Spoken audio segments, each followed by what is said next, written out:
নির্বাচনের মাধ্যমে বাংলাদেশের জনগণের সরকার প্রতিষ্ঠা হবে।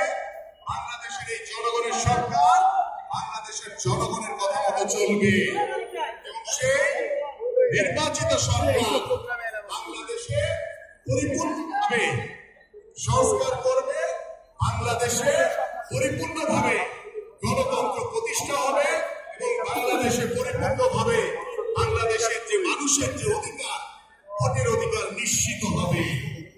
এই প্রত্যাশা আমরা আপনাদের কাছে করি। সংস্কারের নামে আপনারা নির্বাচনকে পিছিয়ে দেওয়ার যে চেষ্টা করছেন, বাংলাদেশের মানুষ এটা কিন্তু কোনোভাবেই মেনে নিবে না। এবং আমরা কিছু ইসলামিক দলের বিভিন্ন কথা শুনছি। আমরা যেমন গত 2 দিন আগে শুনলাম,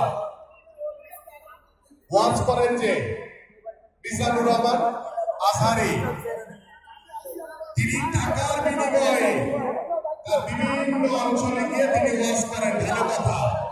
কিন্তু টাকার বিনিময়ে আপনি একটি দলকে কেউ প্রতিপন্ন করবে, একটি দলের পক্ষে আপনি সাফাই গাবেন, এটা তো বাংলাদেশের মানুষ আপনার কাছ থেকে আশা করে নাই। আপনারা সেদিন আরেকদিন পত্রিকায় দেখলাম ইসলামিক দলের ইসলামিক ব্যাংকের নামে দখল করেনি বলছে।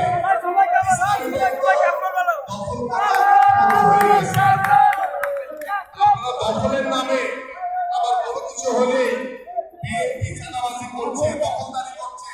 আরে ভাই, আপনারা এসব প্রমাণ করে দেখান যে বিএনপি কোথাও চাঁদাবাজি বা দখলদারি করছে।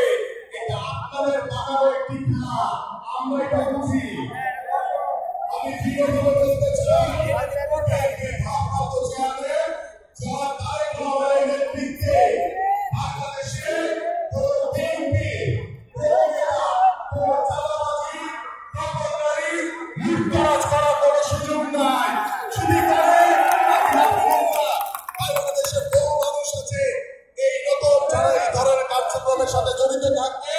বাংলাদেশের জনগণের যে প্রত্যাশা, যে চাওয়া, আমরা সেটা মাথা পেতে দিব।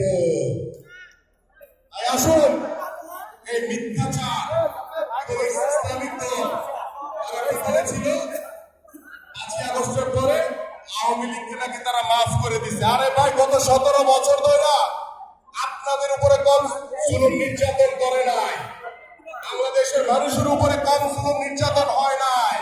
বাংলাদেশ জাতীয়তাবাদী দলের সকল নেতৃবৃন্দের উপরে যেভাবে জুলুম নির্যাতন হয়েছে, আমরা রিমান্ড কেটেছি, আমরা জেল কেটেছি, আমরা বুঝছি কি কষ্টে ছিলাম আমরা। আপনারা বুঝবেন না।